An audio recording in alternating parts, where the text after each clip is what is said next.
Hello. അപ്പോൾ ഇന്ന് മറ്റൊരു റിയലിസ്റ്റിക് മോർണിംഗ് റൊട്ടീൻ വീഡിയോ ആണ് കേട്ടോ.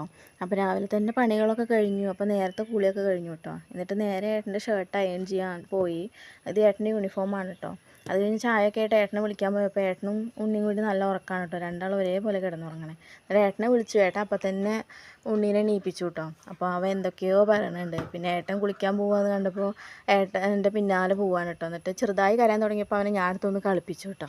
അത് കഴിഞ്ഞ് പിന്നെ ഏട്ടൻ ഉച്ചത്തേക്ക് ഓഫീസിലേക്ക് കൊണ്ടുപോകാനുള്ള ലഞ്ചൊക്കെ ആക്കി. അതിന് ശേഷം ഏട്ടൻ വേഗം കുളിയൊക്കെ കഴിഞ്ഞ് വന്ന് ഞങ്ങൾ ചായയൊക്കെ കുടിച്ചു കേട്ടോ. സാധാരണ ഒരു 8 മണി 8:15 ആകുമ്പോൾ ഏട്ടൻ പോകും കേട്ടോ. അപ്പോൾ ഇന്ന് കുറച്ച് നേരം വൈകി. അപ്പോൾ കുട്ടീനെ വണ്ടിയിലൊന്നും കയറ്റിയില്ല കേട്ടോ. അപ്പോൾ അവൻ ഇങ്ങനെ ഏട്ടൻ പോയ വഴി തന്നെ ഇങ്ങനെ നോക്കി നിൽക്കുകയാണ്. അങ്ങനെ ഏട്ടനൊക്കെ പോയി കഴിഞ്ഞ് കുട്ടീനെ അമ്മയുടെ അടുത്താക്കി കേട്ടോ. അത് കഴിഞ്ഞ് പിന്നെ കുറച്ച് തുണികളൊക്കെ കഴുകാണ്ടായിരുന്നു. അതൊക്കെ എടുത്ത് വാഷിംഗ് മെഷീനിൽ കൊണ്ടുവന്നിട്ടു. പിന്നെ ക്ലീനിങ് പരിപാടിയാണ് കേട്ടോ. രാവിലെ ഒരു 7 മണിയാകുമ്പോഴത്തേനും വീട്ടിലെ പാചകമൊക്കെ കഴിഞ്ഞിട്ടുണ്ടാവും. അച്ഛനും ഏട്ടനും ഫുഡ് കൊണ്ടുപോകണ കാരണം രാവിലെ നേരത്തെ അതൊക്കെ ആയിട്ടുണ്ടാവും കേട്ടോ. പിന്നെ ക്ലീനിങ് പരിപാടികളാണ്. അത് കഴിഞ്ഞ് പിന്നെ കുട്ടിയുടെ ഓരോ കാര്യങ്ങൾ, കുട്ടീനെ കുളിപ്പിക്കൽ, അവനുള്ള ഫുഡ് ഉണ്ടാക്കൽ. കുട്ടീനെ അമ്മയാണ് കേട്ടോ കുളിപ്പിക്കാറ്. ഞാനങ്ങനെ കുളിപ്പിക്കാറില്ല. അമ്മയാണ് അതൊക്കെ ചെയ്യാറ്. ഇത് അവൻ്റെ ഫുഡാണ് കേട്ടോ, രാവിലത്തെ നവരരിയാണ്. അപ്പോൾ അതൊക്കെ കൊടുക്കൽ കഴിഞ്ഞിട്ട് അവൻ പുറത്ത് കൂടെ 2 നായക്കുട്ടികളുണ്ട് കേട്ടോ. അതിനെ നോക്കി ഇങ്ങനെ ഇരിക്കുകയാണ് കേട്ടോ.